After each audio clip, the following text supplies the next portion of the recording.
उसके तरफ भी आप लोगों का ध्यान नहीं था। उसके तरफ जिसके पास हाथ मुंह नकुला था, पैर था, गोड़ था, उसको आप 300 रुपया पेंशन देते थे। जिसके पास हाथ पैर गोड़ हाथ मुंह नकुला था उसको 500 देते थे।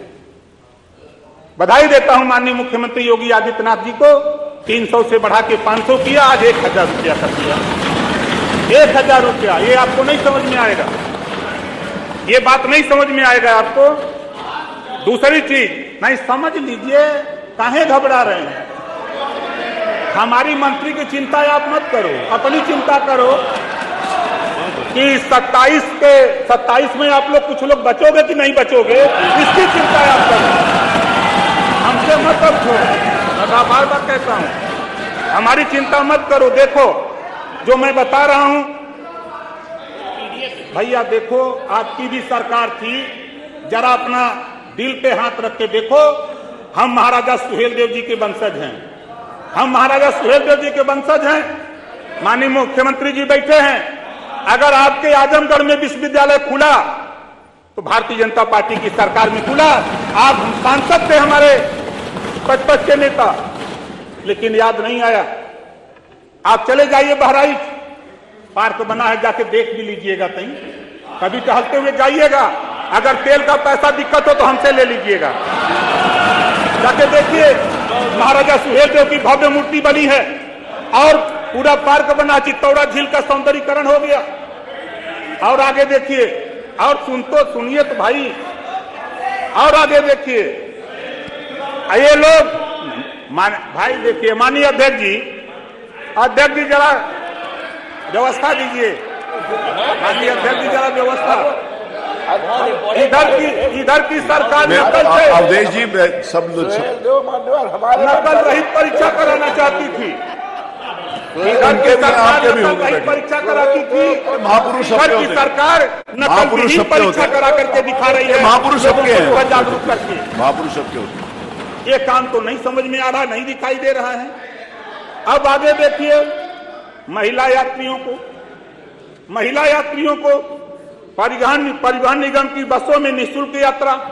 ये तो आपको नहीं, आधी आबादी पे चिंता कौन कर रहा है? उधर के लोग कर रहे हैं, इधर के लोग तो कुछ नहीं कहे। अब आगे देखिए ना, हम गिनाई दे रहे हैं सब।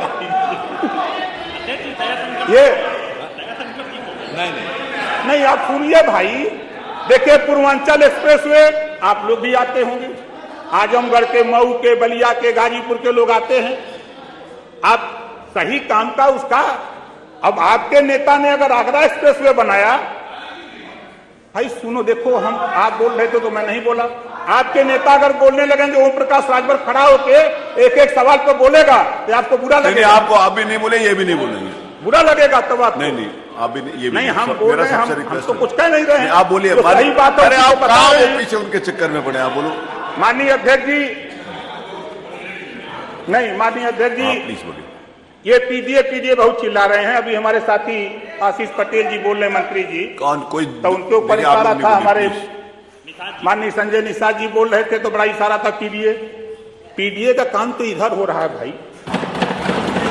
मैं इतिहास में देखिए, मैं पढ़ा हूं। माननीय अध्यक्ष जी, आपसे निवेदन करूंगा कि जितना समय कांग्रेस को दिया उतना समय हमको भी दीजिए।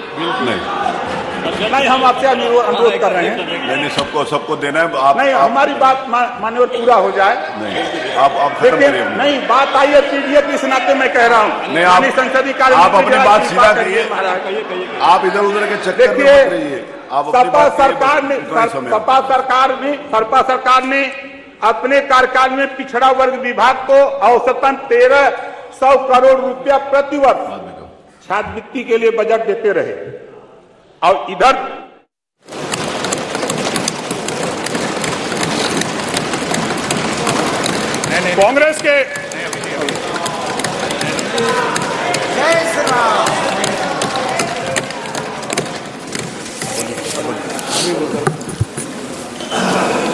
कांग्रेस के हमारे साथी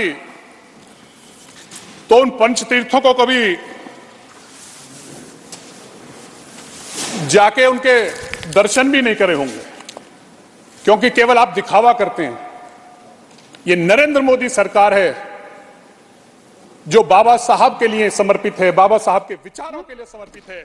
इसीलिए बाबा साहब के पंच। तो इस वक्त राज्यसभा से सीधी तस्वीरें देख रहे हैं आप। प्रधानमंत्री मोदी पहुंच चुके हैं। अब से कुछ देर बाद सदन में वो बोलना शुरू होंगे। राज्यसभा में आज वो अपनी बात रखेंगे। कल हमने लोकसभा में देखा था कि किस तरह से उन्होंने विपक्ष पर कटाक्ष किए थे। 2024 के लोकसभा चुनाव को लेकर उन्होंने कहा था कि किस तरह से कांग्रेस कहां पहुंच जाएगी और बीजेपी और एनडीए 400 के पार चली जाएगी। इस तरह की बातें उन्होंने रखी थी। हम आपको बता दें कि लोकसभा 2024 के इलेक्शन से पहले प्रधानमंत्री के कार्यकाल का यह अंतिम सेशन है और आज राष्ट्रपति के अभिभाषण पर प्रधानमंत्री जवाब देने वाले हैं। अपनी तरफ से प्रधानमंत्री क्या कुछ कहते हैं, सब की निगाहें इस ओर लगी हुई है, क्योंकि लोकसभा में जिस तरह से उन्होंने अपनी बातें रखी थी, इंडी गठबंधन पर वार किया था, कांग्रेस पर वार किया था, विपक्ष पर उन्होंने कहा था कि अगर अभी भी नहीं संभले तो फिर स्थिति बहुत ज्यादा बुरी होगी और विपक्ष में बैठने के अलावा के बाद वो सीधे दर्शक दीर्घा में दिखाई देंगे। आज जब राज्यसभा में प्रधानमंत्री का अभिभाषण होगा तो देखना होगा कि क्या कुछ प्रधानमंत्री कहते हैं, बोलते हैं। उनको सुनना काफी दिलचस्प होगा। ये किसी और ने नहीं किया था, ये देश की तत्कालीन। तो राज्यसभा में पहुंच चुके हैं प्रधानमंत्री नरेंद्र मोदी। थोड़ी देर में राज्यसभा में राष्ट्रपति के अभिभाषण पर प्रधानमंत्री जवाब देने वाले हैं और लोकसभा में बड़े दमदार तरीके से उन्होंने कहा था कि तीसरे टर्म में एनडीए ही सरकार बनाने जा रही है, इसमें कोई दो राय नहीं है। बीजेपी को उन्होंने कहा था कि 375 सीटों के आसपास आएगा, वहीं एनडीए 400 के पार जाएगी और पूरे आत्मविश्वास के साथ उन्होंने ये बातें रखी थी। पहले आयोग की रिपोर्ट क्यों नहीं लागू की आपने?